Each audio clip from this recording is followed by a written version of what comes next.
Hello and welcome to this edition of the Inspiring Women series. Without much ado, let me introduce our panelists to you. First, we have Jamie Bra. Jamie is the manager for client services based in Hartford, USA. Jamie, in her own words, is a humble farmer's granddaughter whose passion is growing communities. During a decade of work in urban planning and economic development, she made a mark in Washington, D.C. and Hartford, Connecticut, winning awards at both the local and the national level. Jamie believes that technology is a powerful builder of both community and opportunity. Accordingly, she took a leap into the world of Infosys 3 years back. She currently anchors the InsurTech Partnership Program at Infosys. In her spare time, Jamie practices the 3 R's: reading books, riding horses, and raising kids. Welcome to the session, Jamie. Thank you. Next up, we have Jayshree. Jayshree is the manager client services who's based out of New Jersey, USA. Jayshree is an accomplished leader doing her second stint at Infosys. She brings with her over 23 years of work experience across technology, innovation, operations, digital marketing, business development, and consulting. And this experience is across a wide variety of industries, ranging from financial services, media, and the CPG. She also brings in expertise in data and analytics, specifically around regulatory data and compliance. Jayshree is an advocate for rare diseases, partnering with forums and local legislators to create awareness for the causes she is close to. She is also a regular at the annual Wall Street 5K for the past 4 years and enjoys both the Zumba and the Vinyasa yoga whenever she finds time.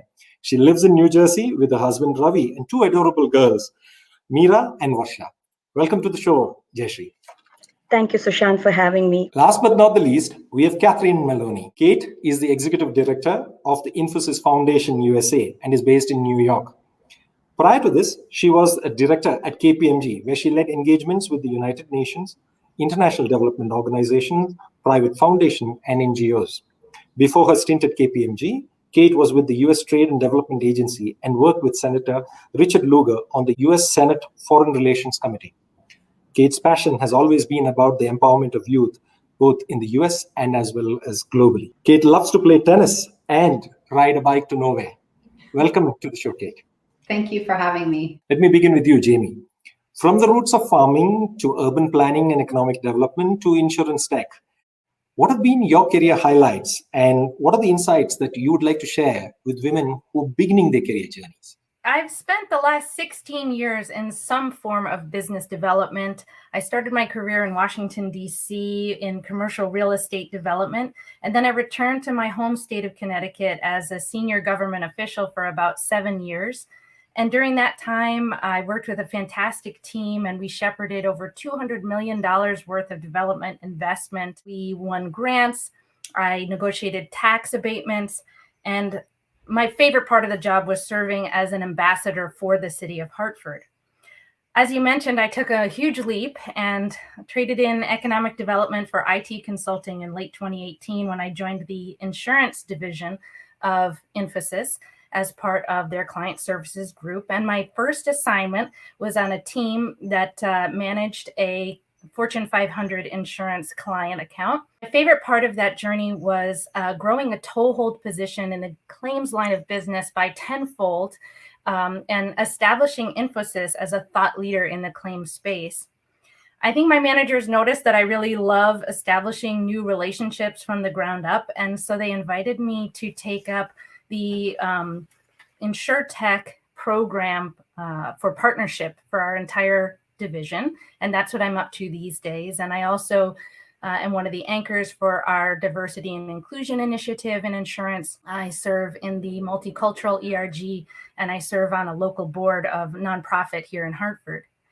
Transitioning to your question about advice for young people, I have to say I have met a number of very talented, intelligent, driven early career professionals whose sales pitches do not reflect the quality of their work and their intellect.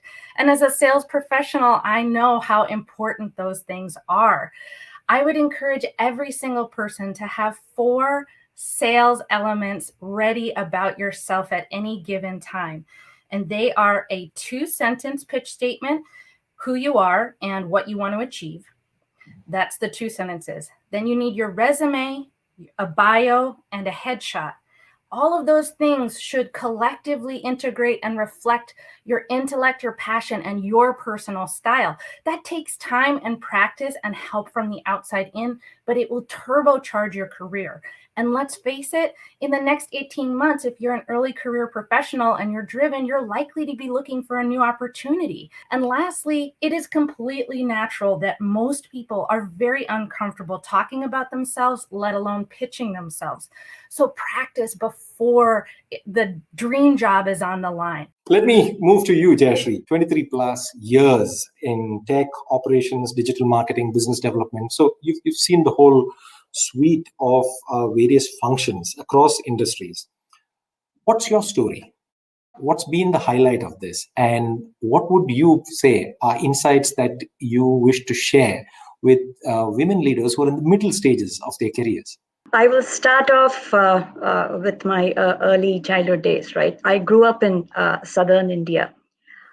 Typically, for the neighborhood I grew up in, girls were groomed to be domestically successful, right? I think I had progressive parents. They groomed me with ideas to be successful both professionally and domestically. Indra Nooyi is a leader that I really admire, right? I remember watching an interview of hers where she said she had become the president of the company. She went home to break the news, and her mom reminded her that it was time for her to go to the grocery store and get a gallon of milk. So that's a story that I could completely relate to. So as a high schooler, I got introduced to the internet. I started digging deep into the emerging trend the World Wide Web had to offer. A recruitment campaign hit my town, and I ended up in Infosys. So I started in the internet consulting practice. Before I could realize it, from the Silicon Valley of India, I landed up in the Silicon Valley of the States. So it's been 21 years here now. The dot-com bubble began to burst. I had to reinvent myself. I realized my strength in technology. I realized my strength in working with people. I realized my strength in solving problems for people. Things changed in the personal world. I had to move locations, which made me move jobs. I explored world outside of Infosys as well. I also tried my hands in the world of consulting. I honed my skills in working in a startup culture, and I wanted to, at different point of time, I wanted to use the different skills that I have learned in terms of people, in terms of technology, in terms of processes, and sell these services. And here is where I am. I sell Infosys offerings to media and entertainment clients. So self-transformation has been my personal and professional theme. Now, in my personal life too, I'm a parent to a special needs child. So I challenge myself to find ways to help my daughter and my community at large. So challenges at different points in time made me discover new strengths and new capabilities. And that is where I want to segue to the second part of your question. In terms of what can women in middle management do to be successful. So my advice would be stay relevant because trends continue to emerge. Relationships are powerful. Seek out, build a strong network, know your team well, know your playing field well. So it's always important to keep your subject matter strong as well. Dream big, you will make it happen. Do what you need to do and things will fall in place. Kate, from Capitol Hill to United Nations, you've truly had a very diverse career, and I'm sure a myriad set of experiences dealing with very high order of leaders who've been high achievers, both in a public space in terms of politics and policy making, to even working with corporations and even nonprofits.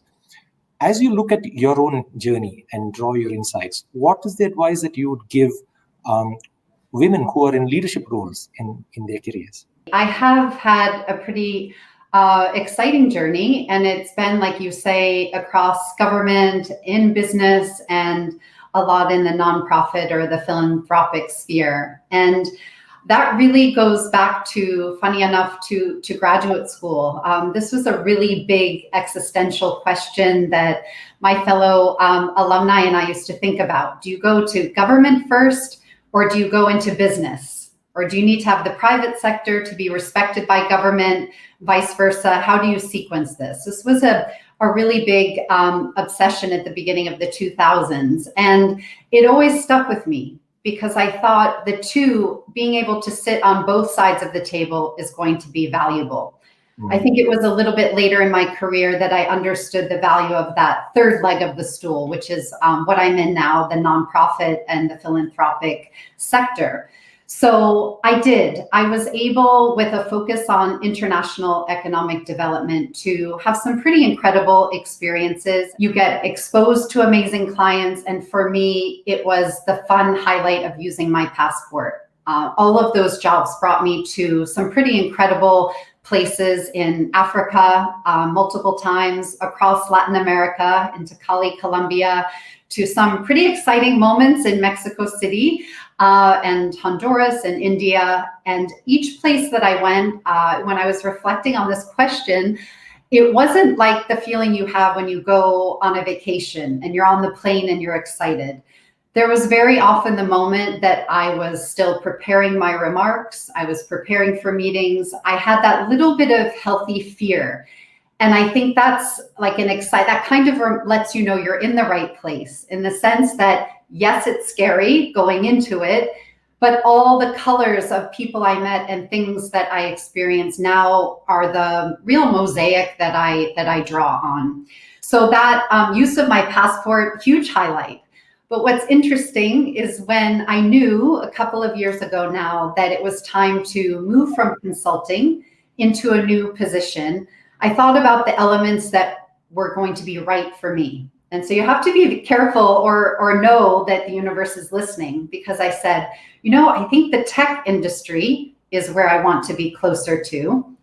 Then I thought, I love this emerging consciousness about the role of business in society, and how does business leverage all their assets to tackle these large challenges. And education was my passion, always has been, outside of my professional roles. And then I said, I've used the passport enough, but I don't know the United States. Well, the door to Infosys opened, and I was able to step into this role, which I love. And so I do smile and think you ultimately, if you're aware of those pieces of your professional journey that you want to fill in, almost like little blanks, things will come together.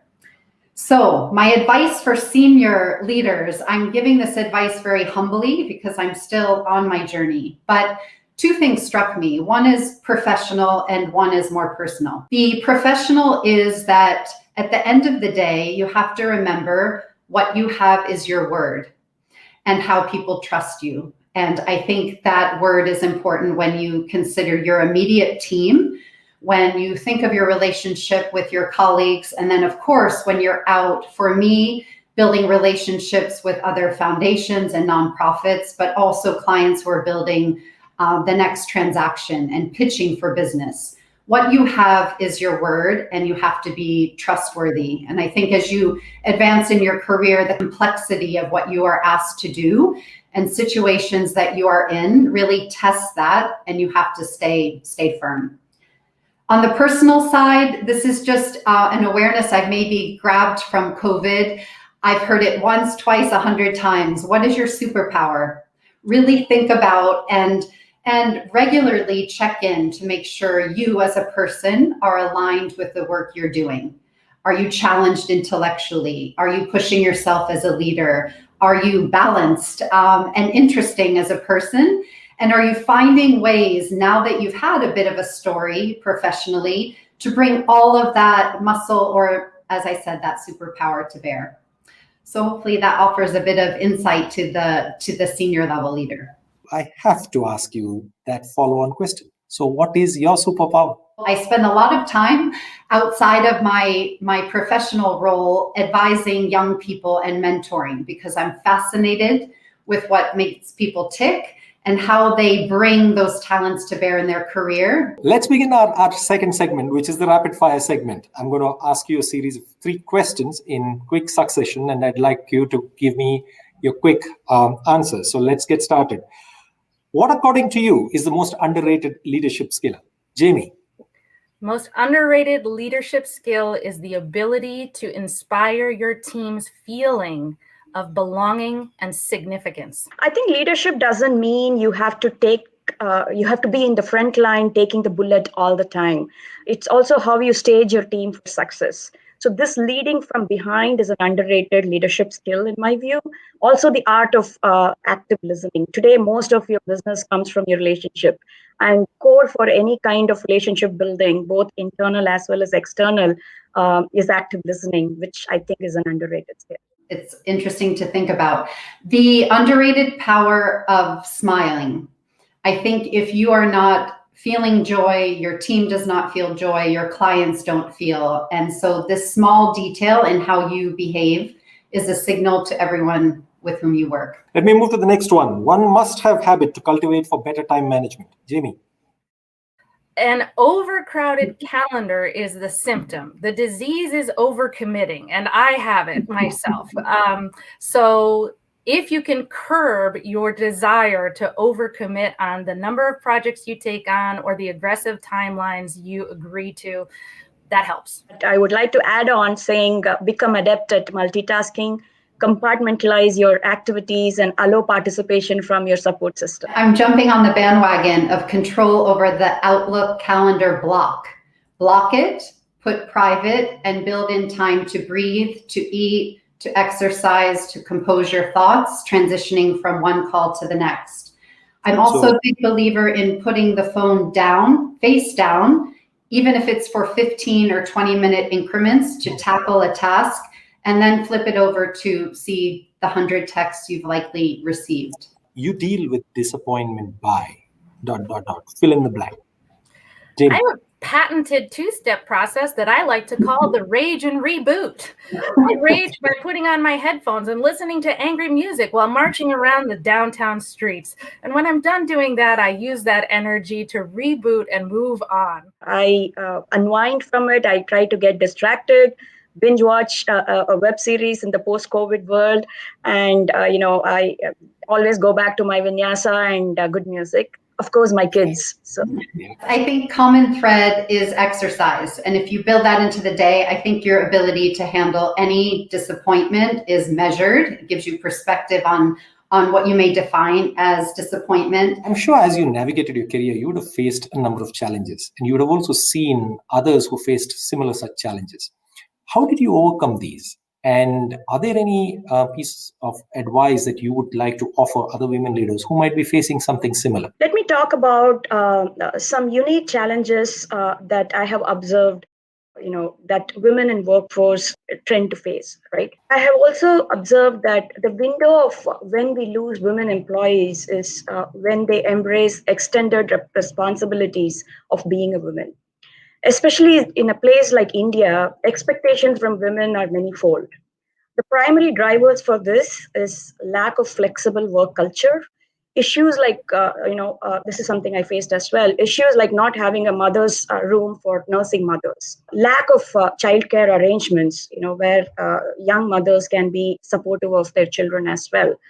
And, basically a support system for housework and other senior caregiving burdens that the older you get, the need to take care of your senior parents, aging parents. Also, there is a feeling of, this is definitely post-COVID, a feeling that they need to be available to work at all hours. And there is this discomfort of sharing the challenges that they are facing with teammates or managers, right?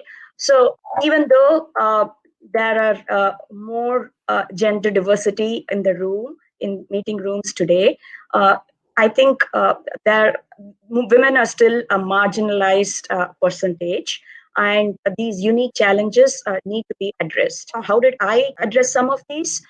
You always have to speak up to it.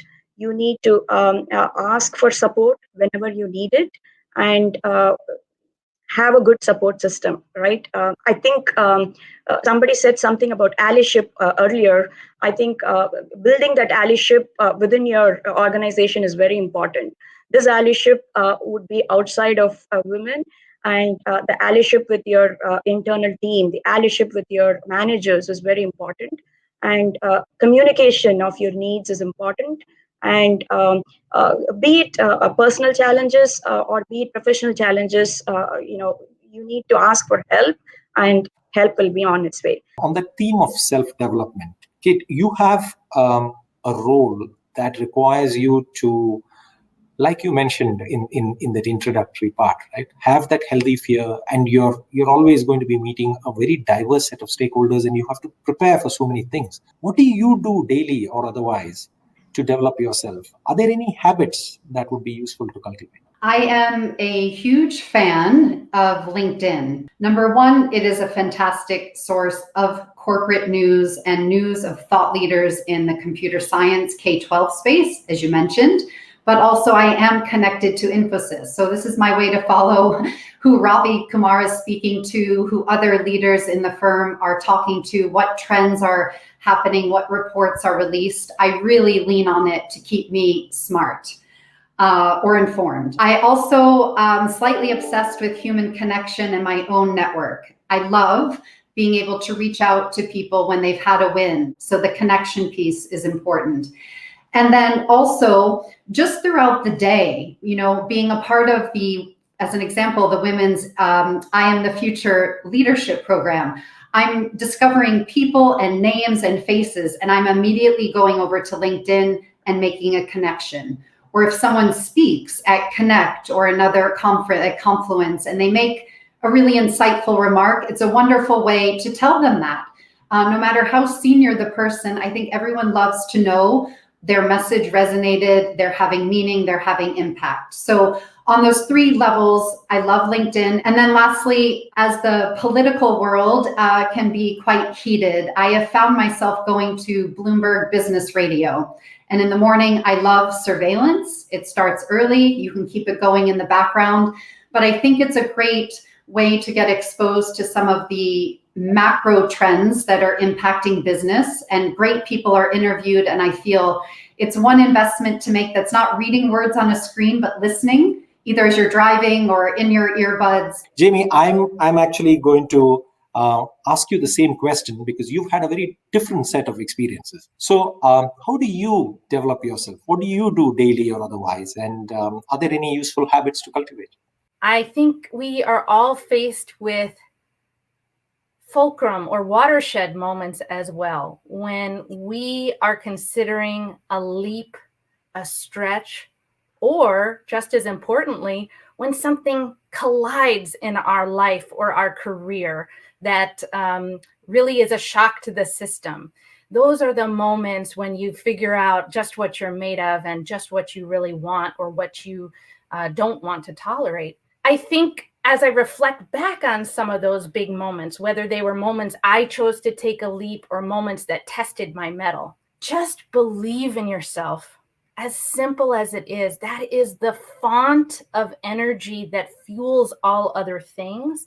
And when we don't attend to self-belief, that can erode your self-confidence and erode your productivity and your ability to grow. So that starting point, just believe in yourself.